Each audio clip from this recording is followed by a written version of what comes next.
started because of a 9-hour car ride I had with this gentleman, where he was sitting in the back of a van on the way back from a convention with a Megazord in his lap, I think it was. No, it was in the trunk. Alright, whatever. I bought the 93 Megazord at the convention, but it was not sitting in my lap on the ride home. Whatever. So I said to Mike, hey, you remember that episode of Mighty Morphin Power Rangers where Zordon turns Tommy into the White Ranger? And he was like, yes. I was like, how long did that take? He's like, well, it was about three episodes. I'm like, no. In universe, how long did it take? And he's like, about half a day. And I'm like, and how much of a drain on Zordon's energy was it? And he was like, not much. So I went, why did he stop? Why the next time Rita looked through the telescope were there not 27 Power Rangers? At which point we entered into a 9-hour long conversation of Mike trying to explain Power Rangers law to me, getting sidetracked into the Shattered Grid comics, then into the Boom Studio stuff, and I just went, nah, I'm just gonna watch the whole thing. And then chain watched the first 20 series on Netflix over the next 3 months. And then I hit Megaforce and stopped. Skip to Dino Charge. So yeah, that's kind of I don't have a nostalgic hit with Power Rangers, and that will come across quite a lot in my opinions. Sasha? Mike's boring, he's an OG. So hi, I'm Sasha, and I'm our Red Ranger. And so my history's kind of funky. So I grew up in another country, and Power Rangers was airing, this is 1997 to 2000 maybe, and this is the OG, give or take a year.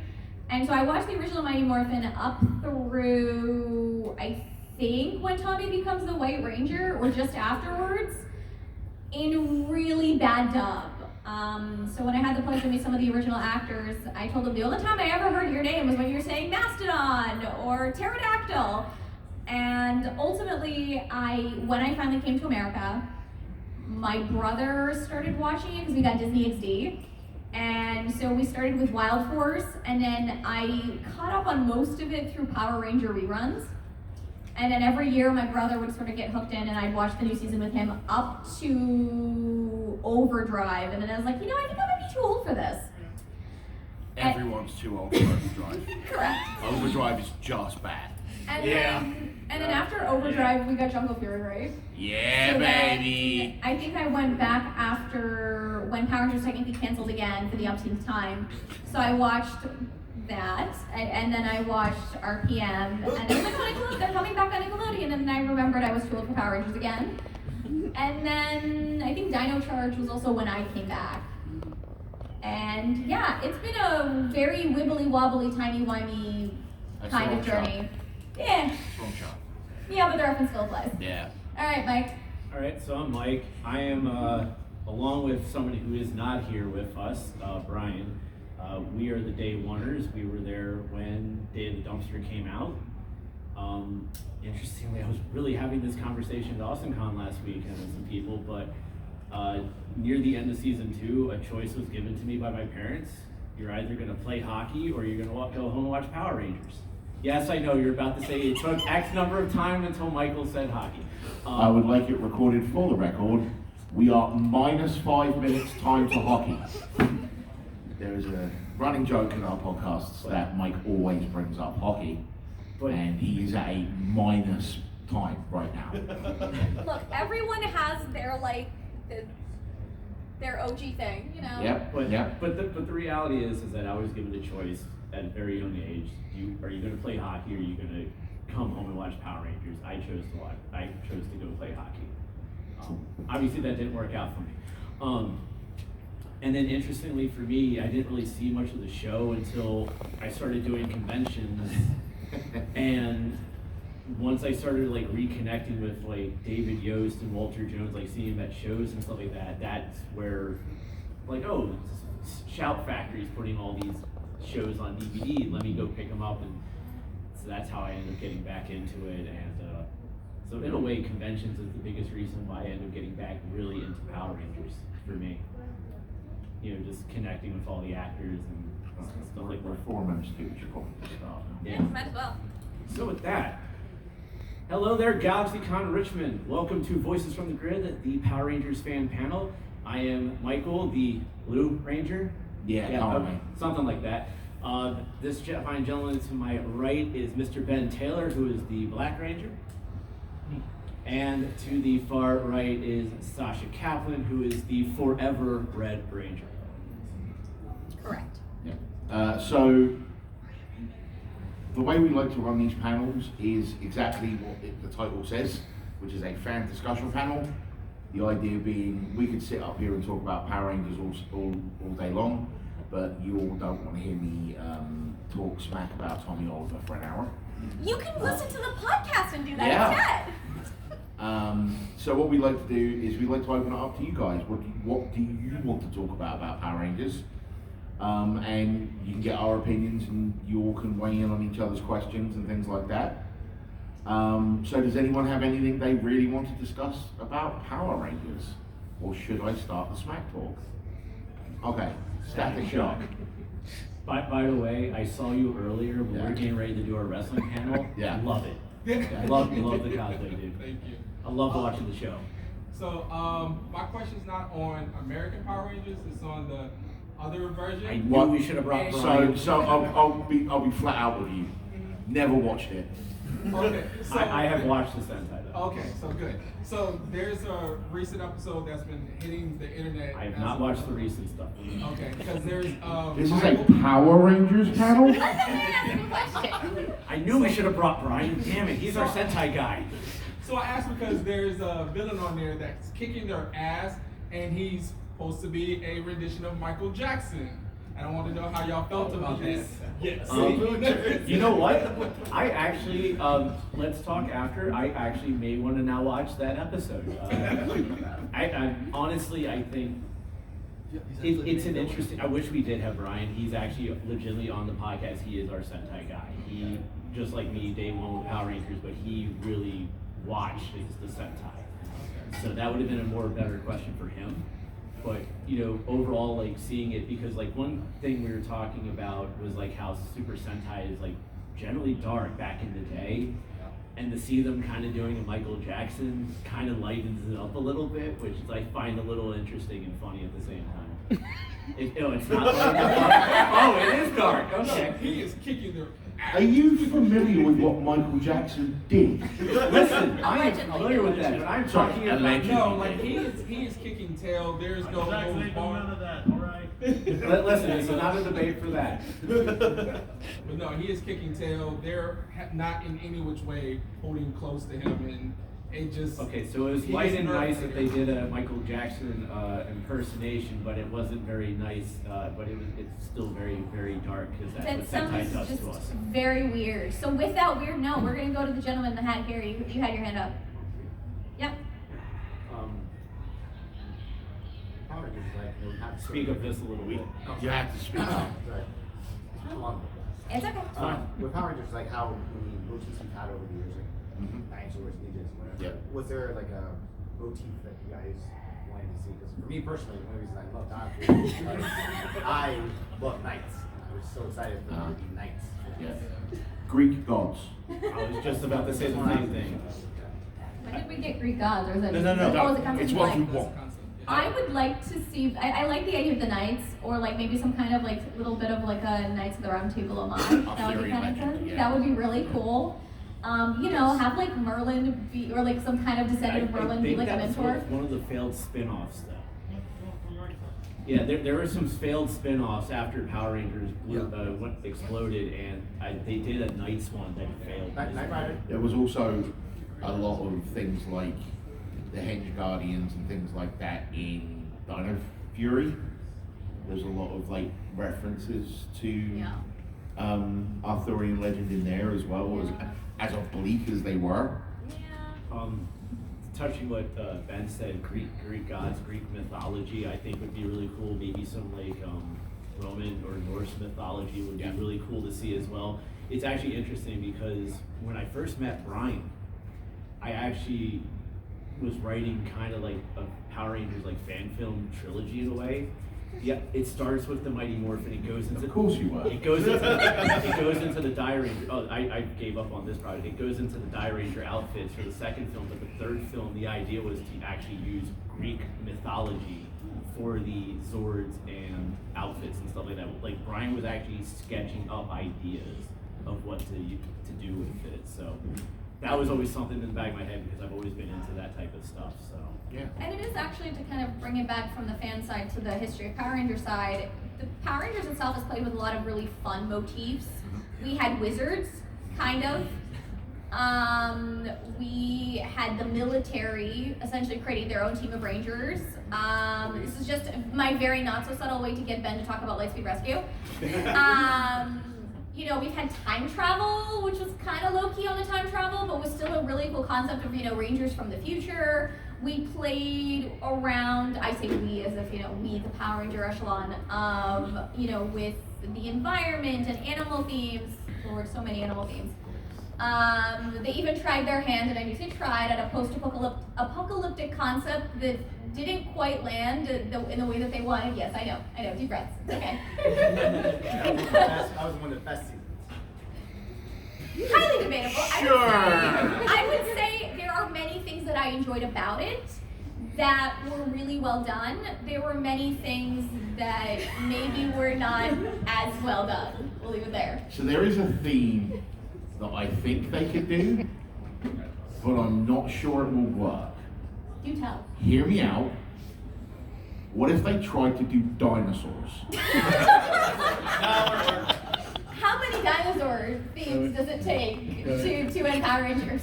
I mean, there's one that was done in Japan, and I know Brian wanted to be done over here. If which you was, talk about the train show with the penis, I'm gonna. ladies and gentlemen, I present to you the train show. Yeah, no, pick a new one. Pick a new shtick. That's a no for me. Yeah, but If you guys haven't seen the Zord from Tokyo, Yeah. do yourself a favor. I've watched that entire season. I would like can I request a redo? Yeah.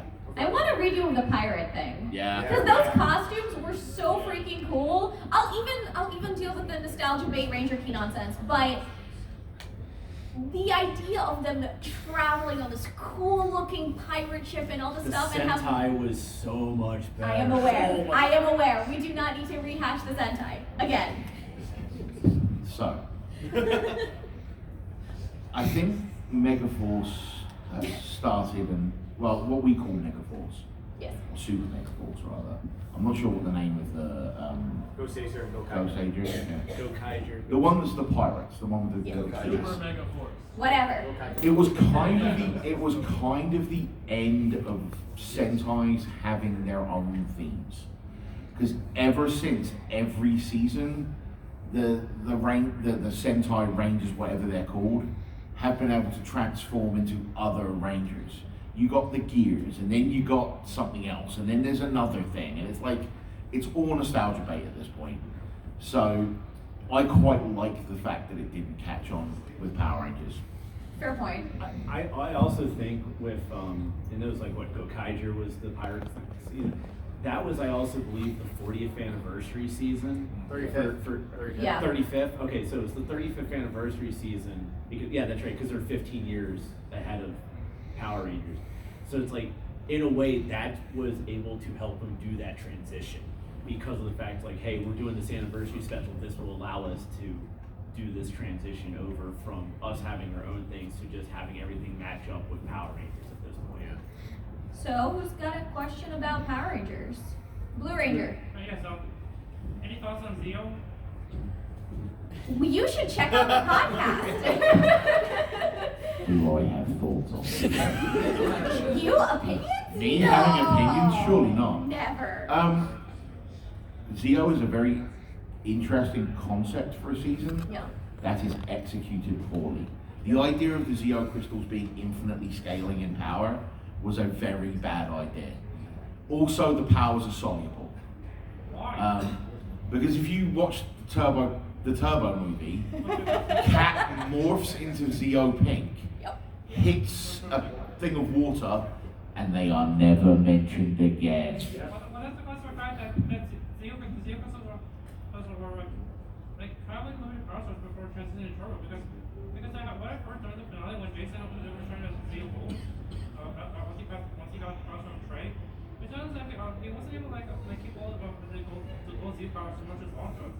Well, the Zeo Gold powers worked a little bit differently because they were tied to Trey from Triforia, so he Yeah. was an alien and those powers were specifically for him. And they weren't actually from a Zeo crystal. Right, so it was like, it fit the motif just enough, but it was technically its own separate thing. But I think if they hadn't made it, somebody called it a MacGuffin crystal? It's a MacGuffin crystal. Yeah.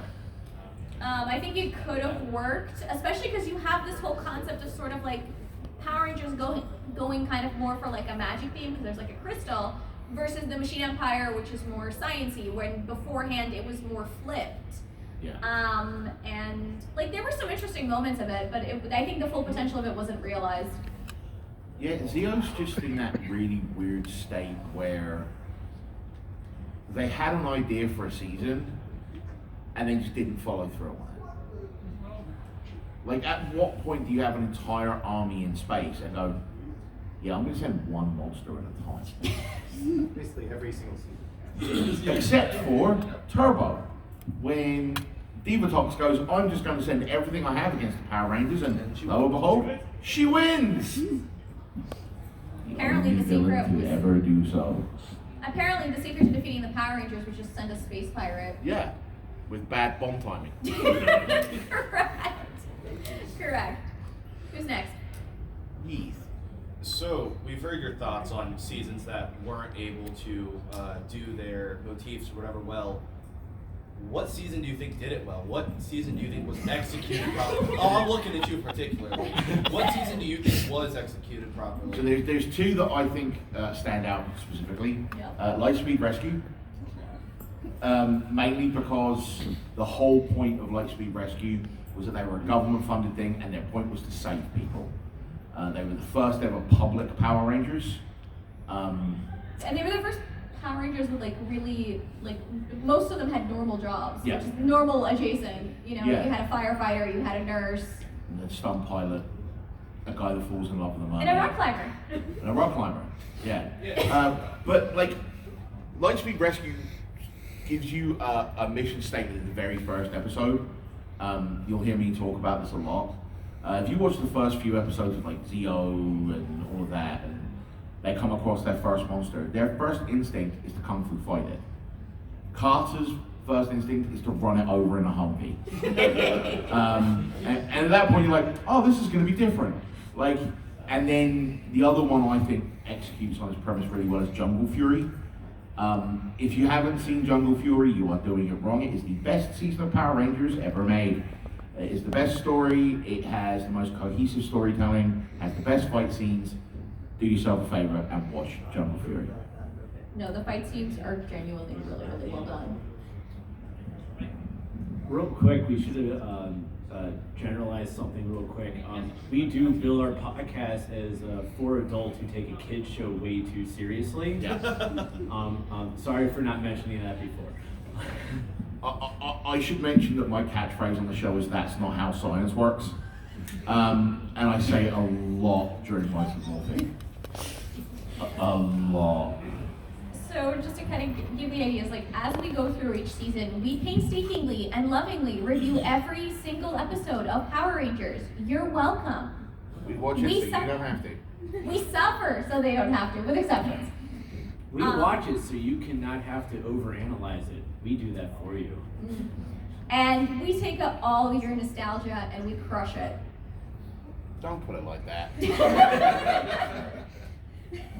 Look, admittedly, I'm the man that went into In Space, the most beloved season of Power Rangers ever, and went, this is bad. Yeah, and then you It's said I was so harsh. bad. The moment when I pointed out that they could just edit the Psycho Rangers out completely, that wouldn't change the plot, everyone lost their minds. But we like the Psycho Rangers. I like them too, but they're not important to the plot. They don't have, sometimes they don't have to be important to the plot. Some Power Rangers and plot don't always go together, okay? What's continuity? What's a 30-year-old franchise? No, I definitely think Lightspeed Rescue and Jungle Fury did a really good job with those concepts, and having those concepts thieves, characters be very consistent. And you can correct me, Ben, but there were times where, the Rangers came in direct conflict. It's been a minute since I watched Lightspeed Rescue. They came into conflict with the military because the military's priorities were not always the Rangers' priorities. Captain Mitchell had some of his own agenda. He was not always very forthcoming with sharing. Eventually all of that gets revealed, etc., etc. I think Mystic Force stayed true to the theme of itself. However, before Ben grabs the mic, I think for that.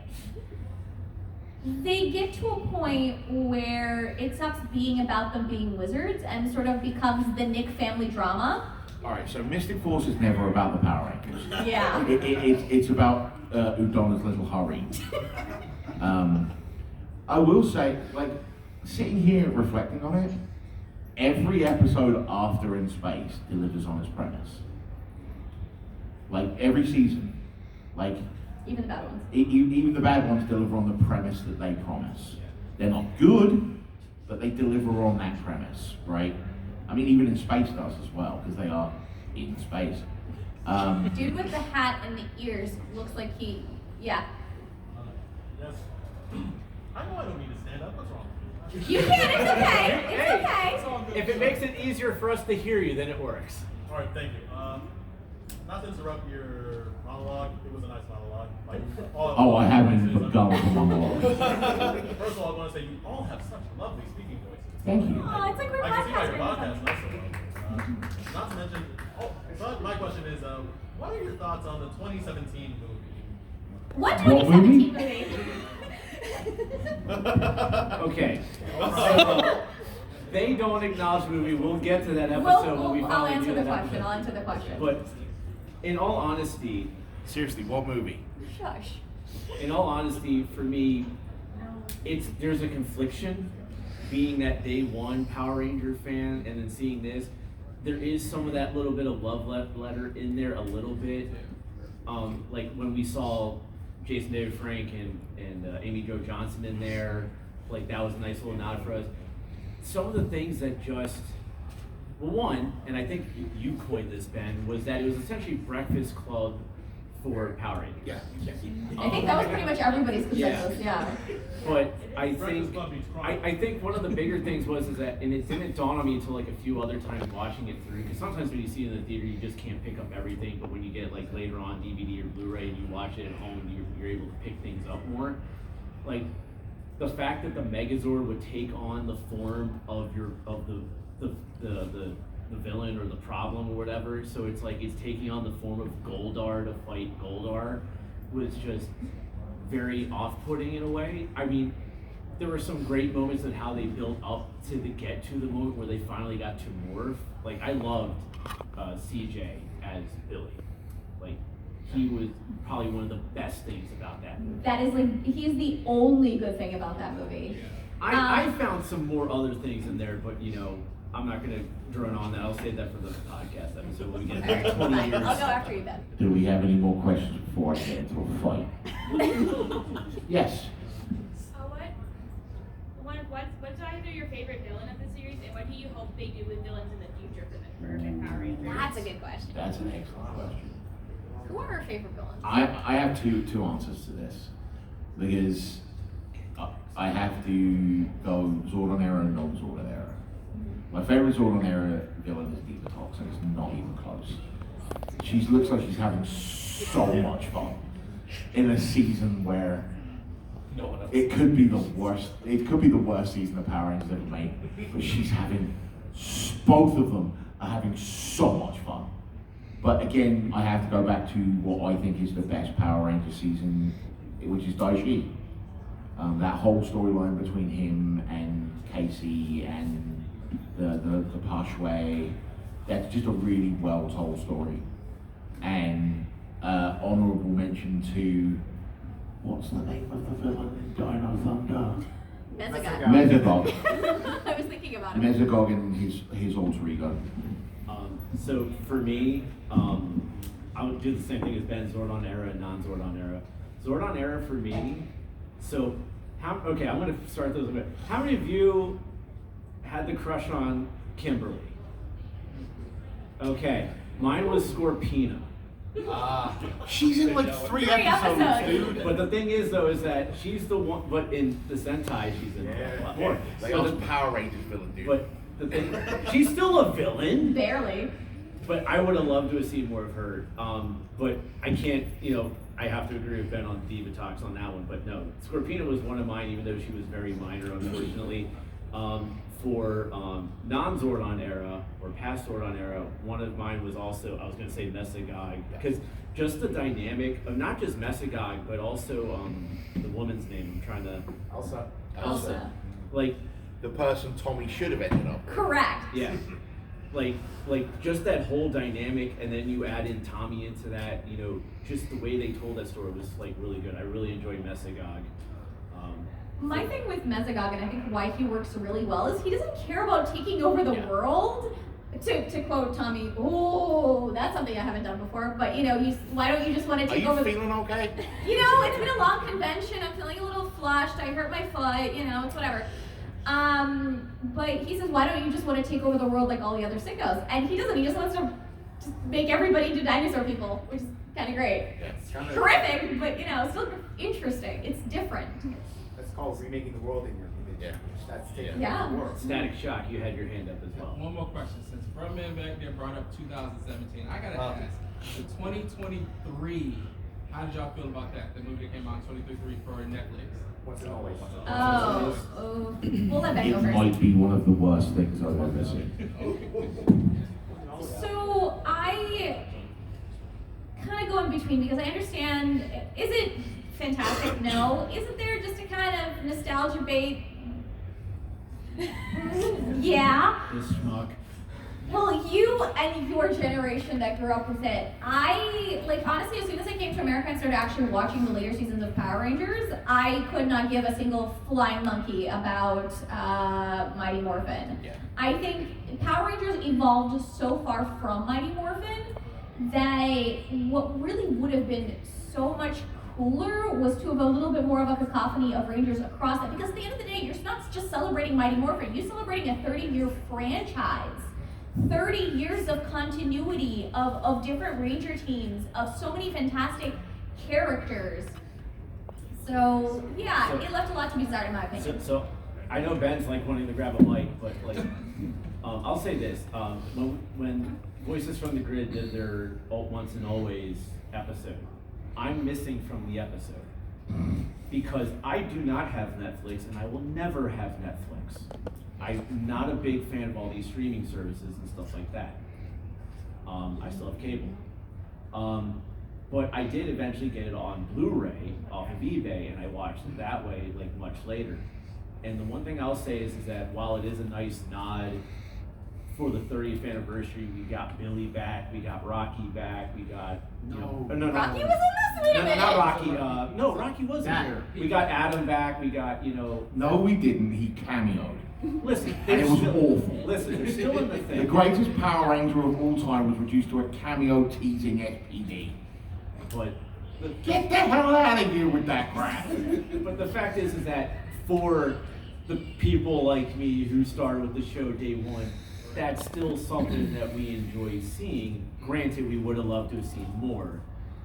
At the same time, which is something that we've echoed before, even on social media, there is a Mighty Morphin fatigue. There's only so much you can do with it. I know that they keep for the toys of Hasbro, they keep putting it out. It's it was good for what it needed to be. I love the tribute that they did to Tui Trang because she passed away unfortunately in 2001. So that I think that was a great nod to her. Yeah, and that's how great references to Jason David Frank in there as well. Oh wait. But At the I end, think at the end they did do something Yeah. They did little at the end. thing. Well, at the end of the day, I'm sorry, Mike, but no. but at the end of the day, I took this more as a training tribute more than anything else, and that's how I viewed Once and Always. And it was still not good. You can't go into a special promising me continuity and working the fact that apparently the Mighty Morphin Power Rangers have been active for 30 years. Where did they get the power coins from? They were destroyed by Rita and Zed. The fact that they've been active for 30 years, where were they during Jungle Fury, or Lightspeed Rescue, or Time Force, or any of the other world-ending events? You can't promise me continuity and not tell me who the father of the child is. You can't promise me continuity and not mention Kimberly in any way. You can't promise me continuity and not mention Tommy in any way, or Jason, or any of the other people that were involved in the Power Rangers whatsoever. Where were Bulk and Skull? The true hero of the Power Rangers. Yeah. It was bad. I will Sarah. say I watched it once and I just like never had a desire to watch it again. I've only Yeah. watched it once. Yeah. I think I watched it twice. Marvel Comics jacket guy. Yeah, I've been really interested lately in like I know they do like the Boom comics, like Power Ranger comics and things. And as someone who's like seen the shows, like wow, this I actually really like this. I feel like there's depth and storytelling. Is that I guess how do you folks feel about seeing content like that now, whether it's written or like custom content of like the IP? And is that something you'd like to see more? Or I'm basically just kind of curious as your thoughts. So I read the comics. I'm very far behind on the comics because life, but I do greatly enjoy the comics. I know Ben and I have had a conversation about continuity issues because of like, they modernized the Rangers and certain things like that. Like the one time where one of the Rangers forgot to take a test or something like that. It's in the first issue! So, but like I do enjoy it. The one thing, I love Shattered Grid because it brought in a lot of the other teams. I just kind of wish, and I know they just announced it like 2 days ago about how they're bringing the Mighty Morphin Power Rangers back, but as adults. Like I just said, there is a Mighty Morphin fatigue. There is a Mighty Morphin fatigue. While I'm interested in the story and I will read the story absolutely, I would really love to see them go into some of the others, like when they did some of those spin-off graphic novels for Time Force and some of the other ones. I really enjoyed those, and I would love to see more storytelling in regards to others outside of Mighty Morphin. Yeah, So Boom have announced they're going to do a series that has the stories from the other Rangers. yeah, I think it's like Mike said. I think that calling Mighty Morphin fatigue, is that the term you coined? I like it. I don't care. Yeah. I've read some of the comics, they're wonderful. I'm not disparaging the hard work that went into them. I think they are really good at what they're doing. There's a lot of really intricate stories. I don't care. Yeah. I give me a comic about what happened to the Jungle Fury people. Give me a comic that delves into what happened after Time Force. Because like we had the crossover, right? They all met each other, and then what happened? Did Aaron Cahill's character just like go back into the past? So we got a graphic novel for Time Force, but it's more about Jen and Wes's love story. Fair enough, but like. So to actually more answer of your that. question, that stuff is great for people to enjoy it. Yeah. Don't try and tell me it's canon to the TV show or in continuity with the TV show. Correct. The amount of times that we'll be talking about something on an episode of the show, and Michael Bryan will go, but in the comics, and I'll be like, Oh, we shut that down. and We shut that down.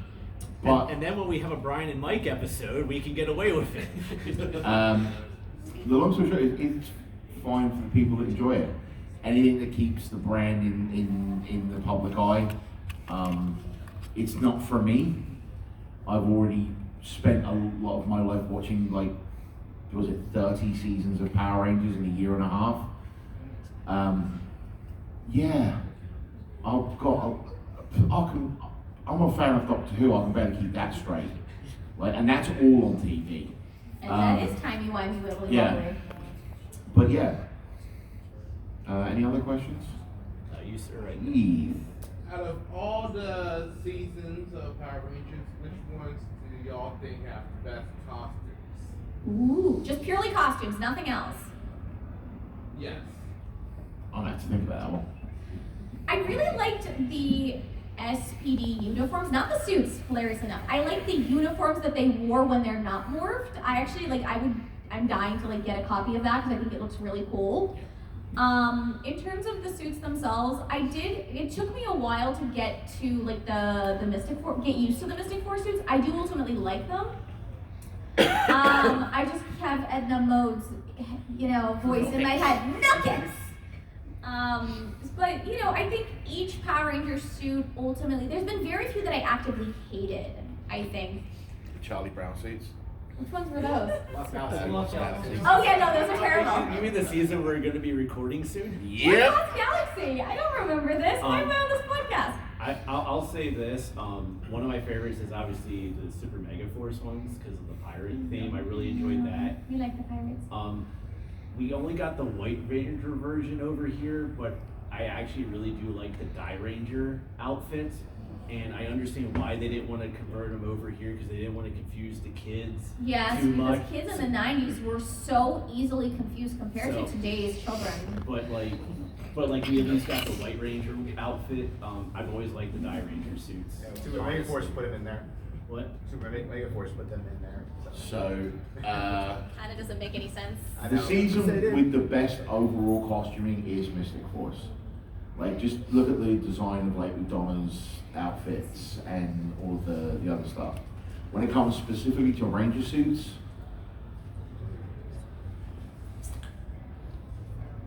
I really like the Jungle Fury suits. Like, even though my love for the story of Jungle Fury, I really like the sleekness of the Jungle Fury suits.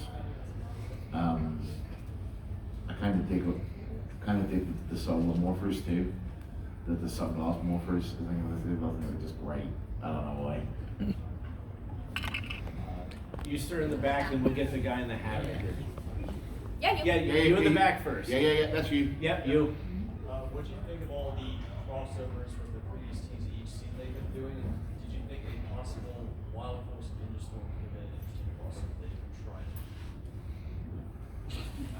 try? I think that was. So logistically, from what I remember, is I don't think it would have been possible because I know parts of Wild Force filmed in New Zealand and parts weren't.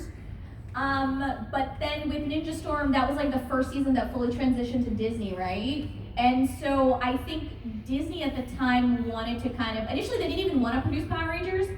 Then I think they wanted to do a clean break, but people sort of wanted the crossovers. And so Ninja Storm doesn't have any crossovers, period. It's very self-isolating until you get to Dino Thunder. And then Dino Thunder crossed over with Ninja Storm, and then SPD crossed over with Dino Thunder, etc. And even then, they couldn't even get everyone back because they weren't willing to pay them. Yeah, so that's, look at that pesky thing called money and paying actors what they're worth, the horror. Just not union actors. That's, yeah. In terms of the crossovers though, I mean, there's been a lot of really questionable ones, a lot of really interesting ones. I know we'll get to, once we start recording Lost Galaxy, we'll get to the 10th Power, and we'll see how we feel about that. I'm kind of not thinking about it right now because I don't remember it. Yeah. I already referenced it, but I did like, at the time, I think I already watched it like maybe a couple of years ago, the Time Force Wild Force crossover, and I did like that one. It is by far the best crossover they ever did. Don't get me started on the High Speed Wrestling crossover. It was so bad. Carter Grace just forgetting he's a Power Ranger at one point and just trying to walk people out of the building. It's just the dumbest thing I've ever seen. And there's the person in the lobby going, yeah, there's never any problems here. I'm like, have you paid attention to the rest of the season? Crossovers are great when they're executed well. When they're not, you get Forever Red. I'll always bring up the In Space Lost Galaxy one. I did like that one because they were able to take a real life situation and utilize it to help kind of explain an absence from the show for Kendricks. So I do like that, but we'll go a lot deeper on that, this upcoming season when we start recording. But I did want to at least bring that up and not have it be ignored. Sir in the Hat, you had your hand up. Yeah, and I guess this kind of follows or requires a pre-question real quick. Did you guys watch Dino Fury into We've Cosmic seen Fury? everything. Yeah, cool. How did you feel about them coming in with complete new suits for the season. There's my man. Yeah, Jungle Fairy costume. Yeah, baby. I didn't like their design, but I appreciated their attempt. I don't think it quite worked, but I've always been the kind of person that I think they really needed to do, Power Rangers needed to do a better job of striking the right balance between the Sentai and the original footage. And I understand that's not an easy thing to do. There are a lot of seasons that deviate from the original Sentai that manage to do it well. And so take, what's it called, Samurai, for example. Do I have to? No, you don't. But the reason that I bring it up is Samurai had a lot of problems. Part of which is that the Sentai was very Japanese culture specific, right? And from what I understand, it's a very well done Sentai. I don't know. But it didn't really translate well to American audiences, and I think the American team struggled very much with it. Yeah. So then it was a case of like, okay, maybe you should deviate more from it to help you, but is that the right thing to do? And so that created, ultimately I think what we got, which was I think an attempt of more of like an episode by episode adaptation. Yeah, well that was Samurai. Samurai was Yeah. So there were definitely a lot of missteps in that specific last season, but I do appreciate the effort to do something a little different, and I think ultimately the ending was satisfactory. It's been like a bazillion years since I've rewatched it. I don't think I've rewatched it since it aired, but I was not... I was okay with how it ultimately ended and what they did, and there was a lot of potential there that I wish they were able to do more with. There are bigger problems with Cosmic Fury than the outfits. Also true. The disabled representation of Harvey. Spoiler alert for a season that came out 4 years ago, I think, at this point. Harvey loses his arm at one point, and there's this vague glimmer of hope in me that's like, oh, we're going to get some disabled representation. He's got a bionic arm by the end of the episode. It's like, come on. So I want to piggyback off of something that Sasha had said about that balance between the Sentai and Power Rangers and trying to do that. And I'm prefacing this by saying Sasha, Ben, and I have worked with multiple Ranger actors, whether it be panel moderating, interviewing, stuff like that. So we've been able to talk to a bunch of Rangers, fortunately. And with Super Megaforce, when we talk about that balance thing, trying to do that, Azim, who played the green Super Megaforce Ranger, he actually wrote some of the episodes of Super Megaforce, and one of the things that he said that was one of the biggest challenges for that show was that Toei Bandai would not give him a lot of monsters to actually work with that would have worked better over here for storytelling purposes. So that was another big issue that Super Megaforce had, and maybe even some other shows where it's if they could have gotten some of the monsters that they actually requested because the storylines would have been so much better for the show, we could be having a different conversation. But that is something that he actually said on a panel, this was a problem that they actually Monsters had. would not fix that acting. No, but the thing, Or Gosei. oh no. There's a very reasonable explanation for that. Any other questions? You, sir, and then the other girl in the blue. I have kind of two. But my first one is, what do you think of the future of Power Rangers? So they got that Ninja Kids, then they announced a reboot, and then they announced that they canceled the Tommy Dragonzord toy because no one wanted it apparently, and we're straight to season 2 So toys. Ninja Kids, wasn't that a fan thing? That was the fan thing, and what happened to that is that Hasbro has the final say on these things, and I think it was Playmates who said, yeah, this looks great, go for it, without getting the green light from Hasbro, and that's why that got shut down. Well, Ninja Kids was doomed the moment they released a trailer full of AI bollocks. Yeah, that also did not help their case. So So that kind of explains the Ninja Kids there. In regards to the Tommy toy being, just canceled or pulled out, I don't know what's going on there. I don't believe no one wanted that. Mainly because every time I bring up the fact that I don't like Tommy Oliver, there's at least 17 people waiting to lynch me. You need to have like a person, like a store, take exclusivity for it, and get their store running. I don't know. Because give Tommy, and we're straight to season 2 because no one wanted it. They still promised him Tommy, but never gave us Dragon Lord. I know, man. Oh well. Yeah, it's My heart breaks. There's like a bajillion other Dragon Zord toys. Yeah, there's Give me a Jungle Megazord toy or an Astro Megazord. No, they already did that. Wasn't there still like a couple of Lightspeed Rescue Rangers that never got that like They collection release? made one Lightspeed Oh, Rescue so- Ranger. and that goes back to that thing I said earlier where there's a Mighty Morphin fatigue. There's other Rangers and other Zords that you can be doing stuff for. Literally And it's like, all of we them. don't need a 5th version of the Tommy Oliver Morpher. We really don't. And then they had a reboot that's supposedly coming to Disney Plus because they bought Fox. Yeah, well, we'll see We'll what happens believe with it that. when we see it. We'll get there when we get there. You had your hand up. What team do you think actually felt like an actual team and not just like a group of teenagers hanging out with each other? Ooh. Like what team worked the best with each other? Ben, can I just say something real quick?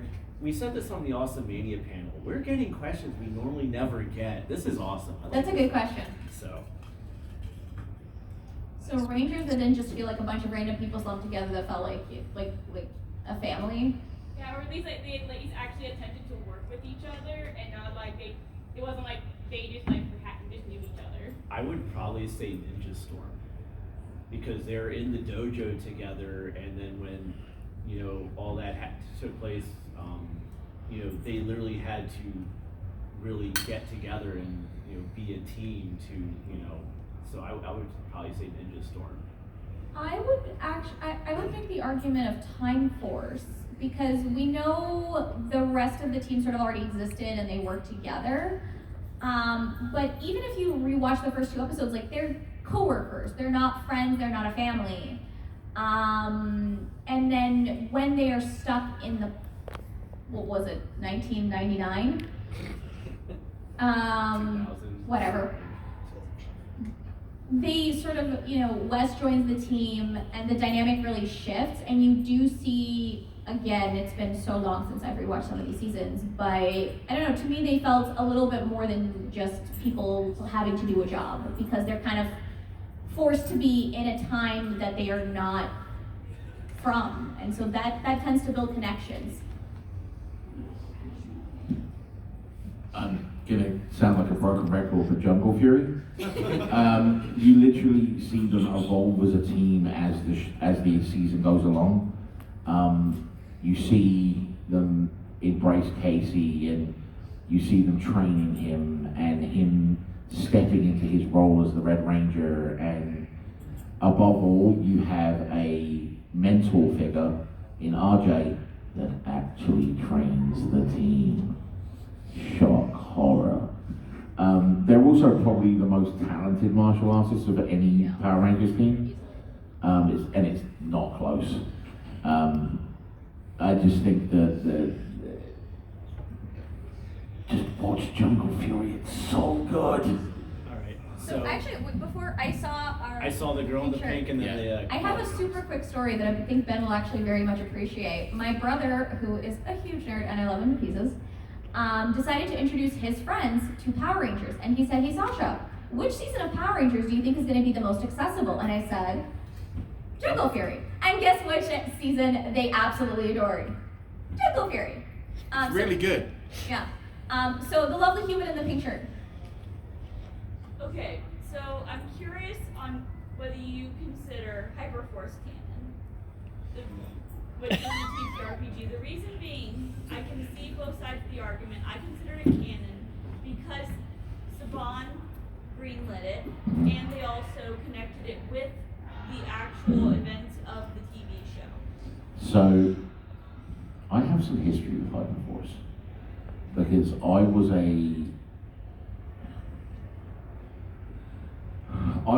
a user of the channel that aired Hyperforce before Hyperforce. I was watching a lot of Hyper RPG before Hyperforce happened.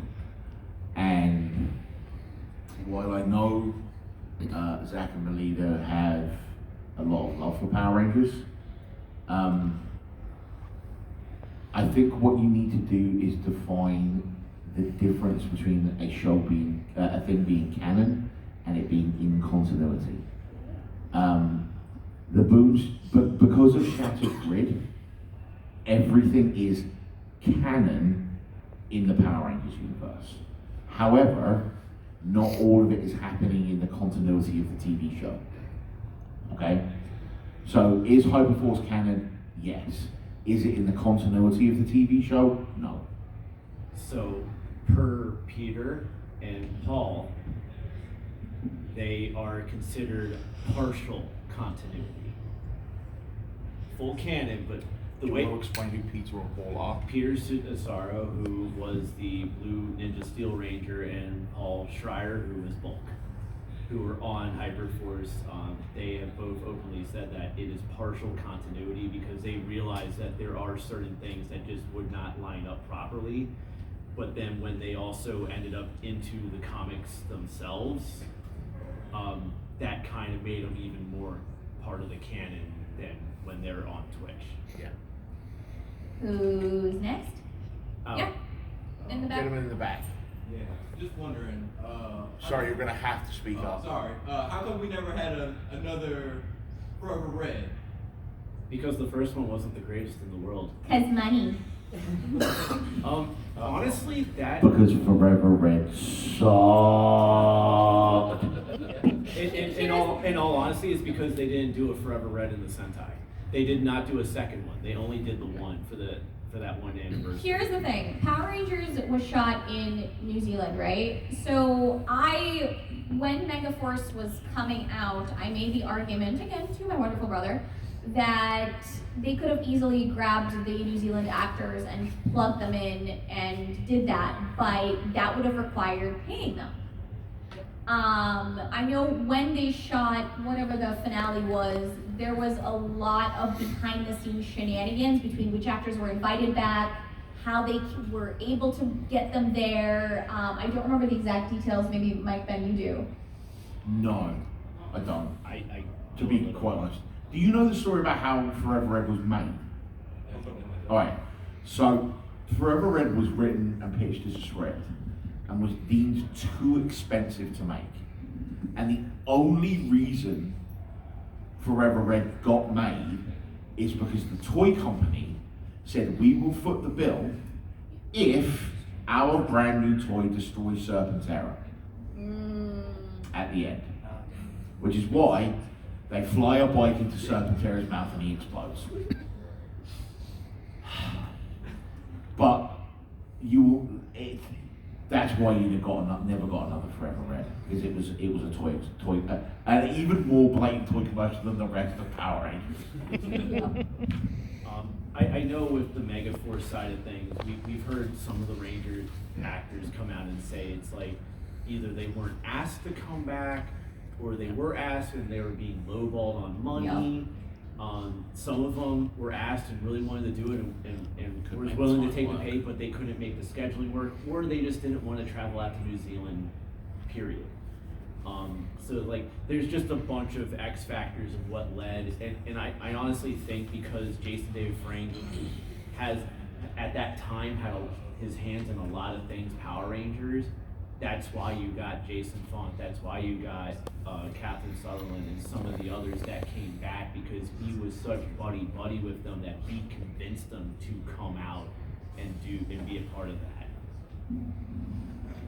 that. Just to talk a little bit on that. The New Zealand move is one of the worst things and one of the best things to ever happen to Power Rangers. It really upped the show's ability to do better fight scenes when they were unmorphed. There was a lot more choreography put into things. But it also, because they were filming in New Zealand, was prohibitively expensive to involve any of the previous cast. It's why we ended up with Dino Thunder being the way it was, where Tommy was invisible for 15 episodes, and then he was stuck in the Ranger suit for 12 episodes because they couldn't fly Jason David Frank out for that long and put him up and pay him. Out of interest, when he's stuck in the Ranger outfit, how did he eat or pee? Anyway, but yeah. There's an excellent explanation. Dino Thunder would have been a better season without Tommy, honestly, because so much of the show is bogged down by the fact that they can't have Jason David Frank there. But yeah, New Zealand was a really weird thing, and it led to Forever Red, which led to the toy commercial, which is why we'll never have another one. Yeah. Someone else had a question. I think you had your hand up, right? And then we'll come to you. Yeah, fine. Yeah, we'll do him, then we'll come to you. So hopefully this hasn't been like asked before, but I guess I have been hearing some like very interesting takes about some of the shows and things during our conversation today. I definitely like see things online, whether it's like TikTok or YouTube, people talking about it. I guess I'm just curious, for you folks, who would be your like, I don't know, your Mount Rushmore of Rangers that you personally really like? Adam Park. and Adam Park. Of course Adam, but I legitimately would die on the hill that Adam's the greatest Power Ranger of all time. Tommy is the most prolific Power Ranger of all time. He's not the best.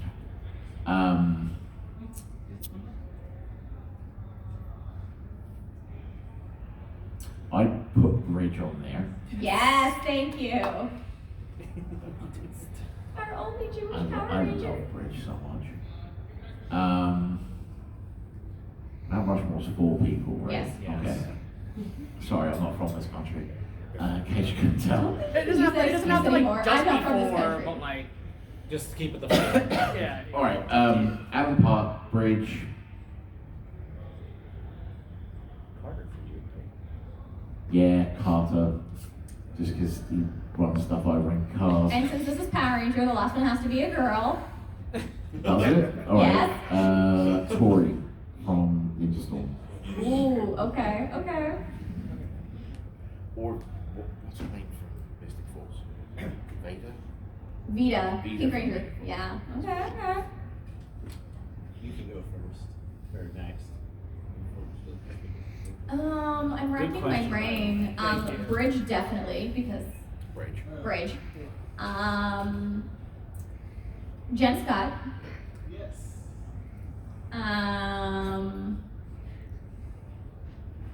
You guys know the last time I had to think about Power Rangers? Was I think the last time we all met together. So that gives me 2 so far. Dang it, Adam, the 3rd, and then I need 1 more girl. I'm gonna go with Taylor from Wild Horse. Sorry, I have to change one of mine to RJ. There you go. She's just my favorite character. I was waiting for RJ to show up on your Mount Rushmore, and I was like, wait, he forgot about RJ. Obviously Adam. Like it's a general consensus. Even if Brian was here, he would say Adam as well. I have Jen Scott as well on mine.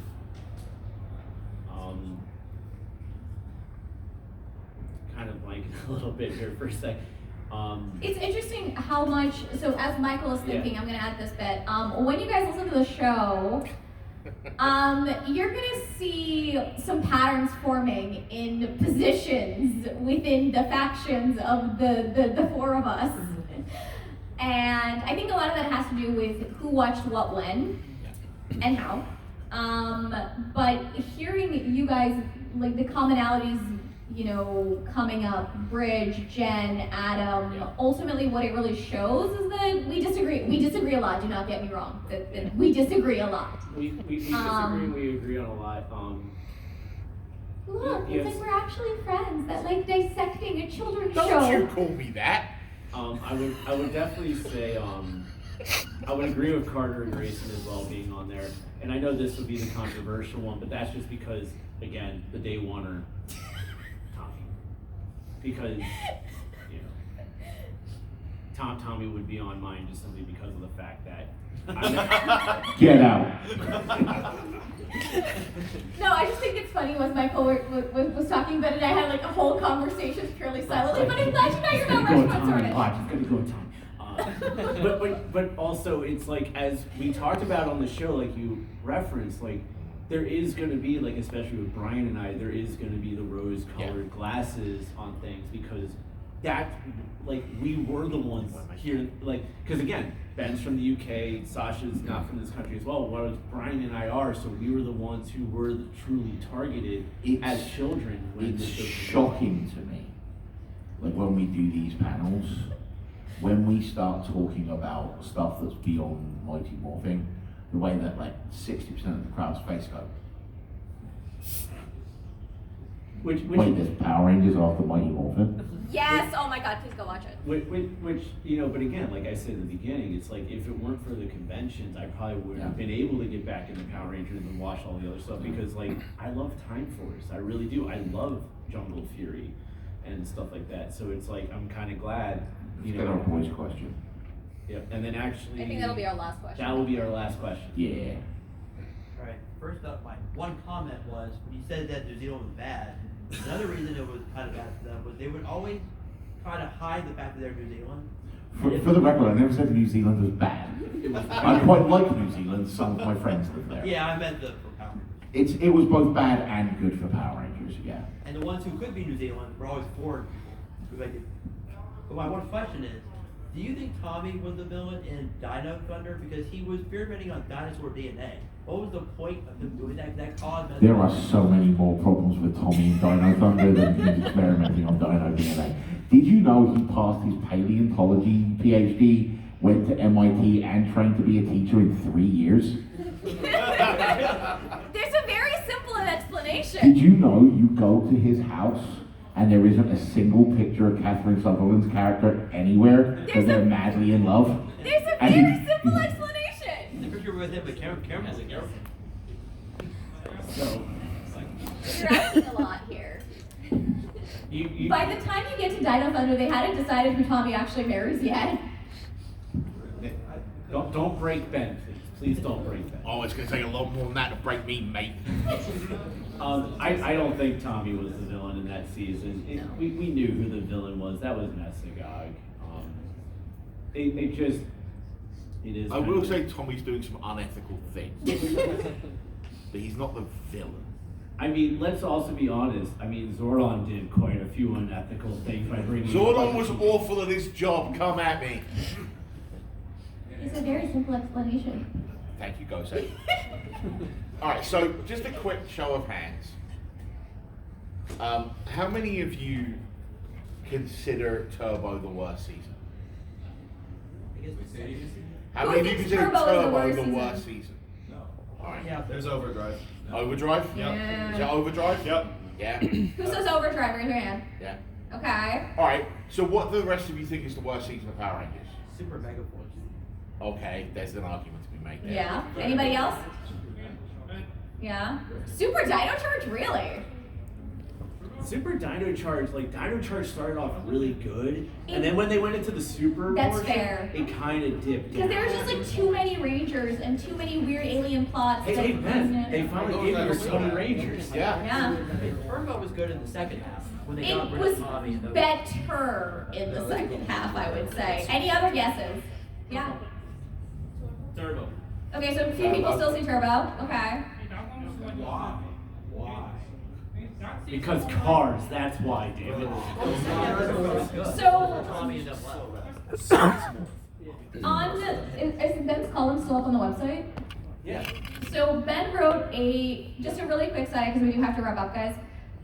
Ben had a fun column where he kind of gave his own review of each season, and he asked for some of our input on Turbo. And I don't think I ever actually watched the latter half of most of Turbo at that time, so I went back to watch it, and we know Ben's favorite Turbo episode, of course. The pizza episode is the best season. Is the best episode of the Zordon era. Come at me. And there are a lot of things that I think it really helped revitalize it a little bit, enough, I guess, to give it one more season before they officially canceled it, and then they uncanceled it.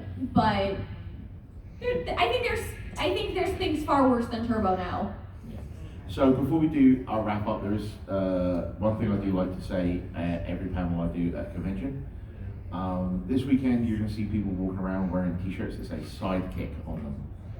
That means those people are volunteering their time so that you can be here at this convention, and they're trying to make it so you can all enjoy yourself for 3 or 4 days. As a volunteer director at another convention, I can assure you that is a thankless task. Change that.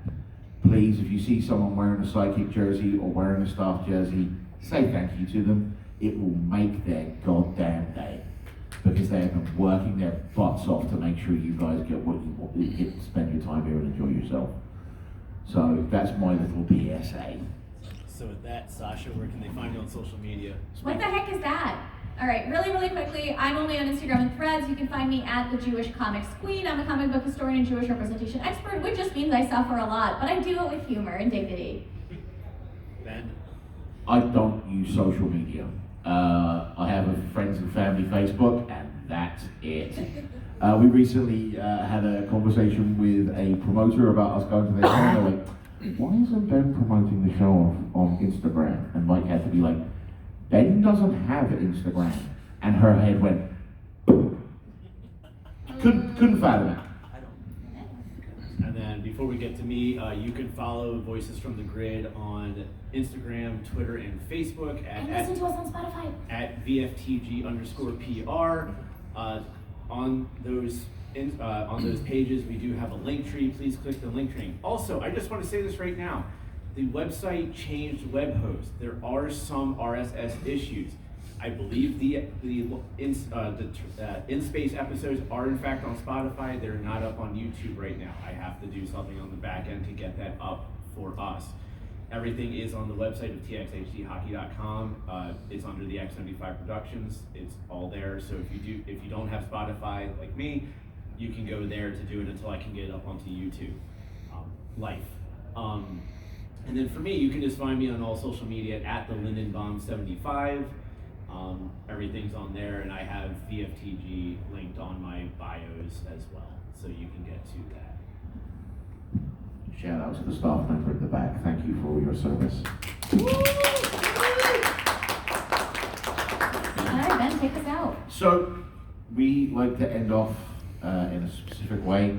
Any of you that saw the rest of the panel this morning will be very familiar with this. We like to end off with the words of the 16th President of the United States, Abraham Lincoln, by saying, guys, gals, non-binary pals, and all of those beyond that spectrum, please be excellent to each other. And party on, my friends.